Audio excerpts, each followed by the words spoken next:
Imagine this. You're out hiking, your water bottle is empty, and your filter just broke. Or worse, a natural disaster hits, and your tap water is suddenly unsafe. What do you do?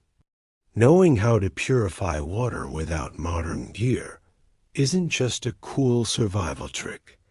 It's a critical life skill that could save you.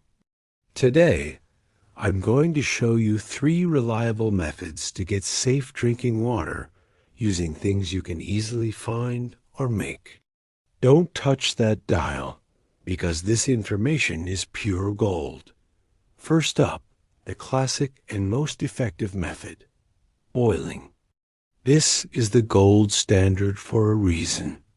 Bringing water to a rolling boil for just 1 minute is enough to kill almost all harmful bacteria, viruses, and protozoa.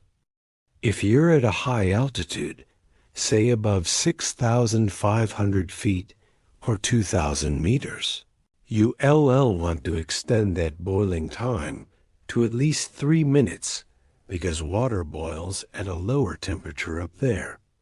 Now, you might be thinking, what if I don't have a pot? Get creative. A metal can, a glass jar, even certain types of heat-resistant plastic bottles can work in a pinch. The key is to find a container that can withstand direct heat. Once it's boiled, let it cool down naturally. The taste might be a little flat because the boiling process removes oxygen, but you can improve it by simply pouring the water back and forth between 2 clean containers. This re-aerates it.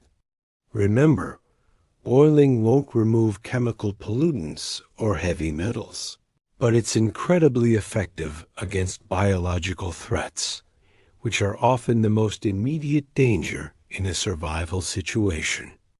So step 1, find a fireproof container. Get a fire going, and boil that water. It's simple, effective, and your best bet in most scenarios. Okay, so what if you can't start a fire?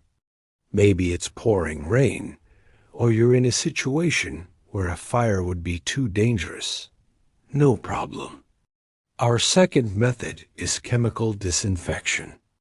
Now, this sounds technical, but it's actually very straightforward. The most common and accessible option is using regular, unscented household bleach. You need to check the label and make sure it contains 5 to 9% sodium hypochlorite. That's the active ingredient. Don't use color-safe, scented, or splashless bleaches. They have additional chemicals you definitely don't want to drink.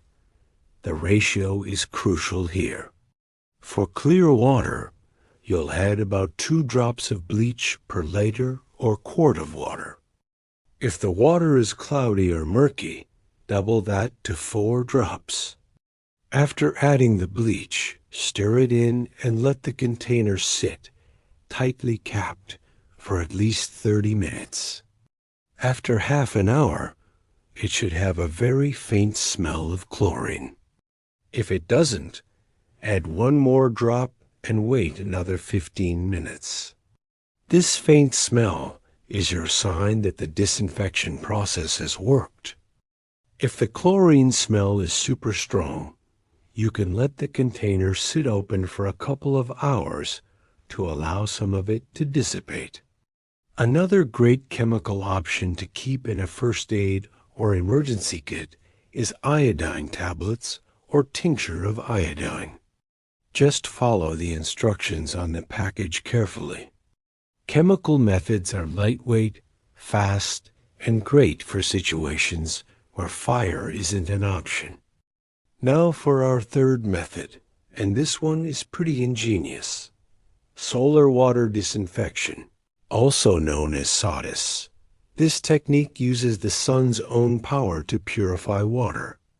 It's perfect for sunny climates and situations where you have time on your side.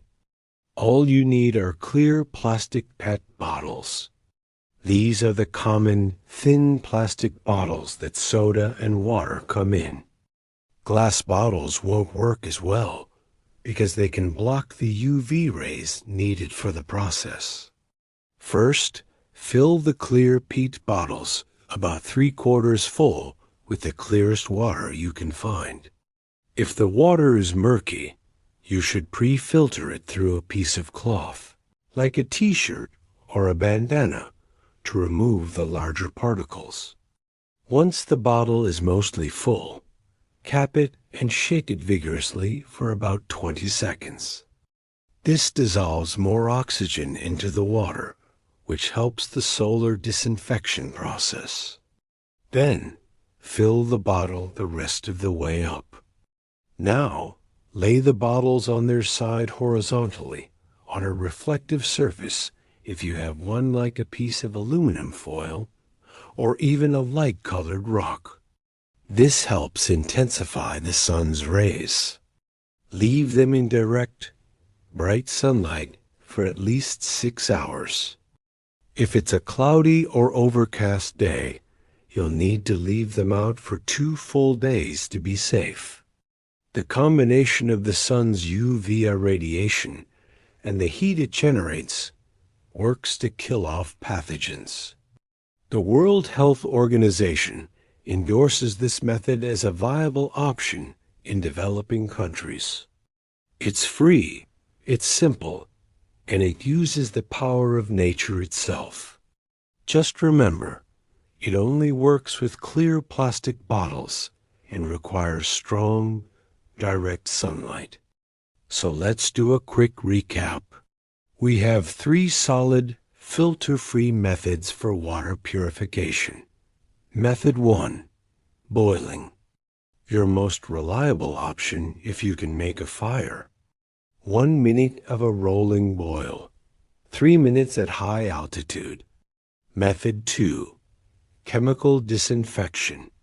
Use unscented bleach or iodine. A fantastic, lightweight backup for when you can't make a fire.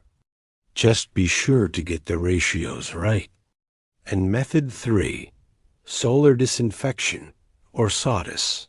Using the sun and clear plastic PET bottles. An amazing energy-free technique for sunny days. Knowing these 3 methods equips you for a huge range of situations. You're no longer dependent on a single piece of gear. You can adapt and use what is available to you to secure the most essential resource for survival: clean drinking water. It's about building resilience and confidence in your own skills. Practice these methods at home so you're comfortable with them before you ever need them in an emergency.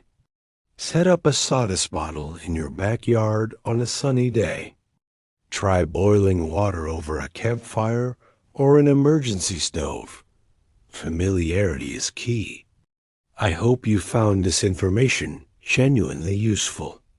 These aren't just abstract ideas. They are practical skills that can make a real difference. Think about it. Which of these methods would be easiest for you to use in your local environment? Let me know your thoughts in the comments below. I read every single one, and I'd love to hear which technique you're going to practice first. Have you ever had to purify water in a pinch? Share your story. Your experience could help someone else in this community. If you learned something valuable today, please give this video a thumbs up.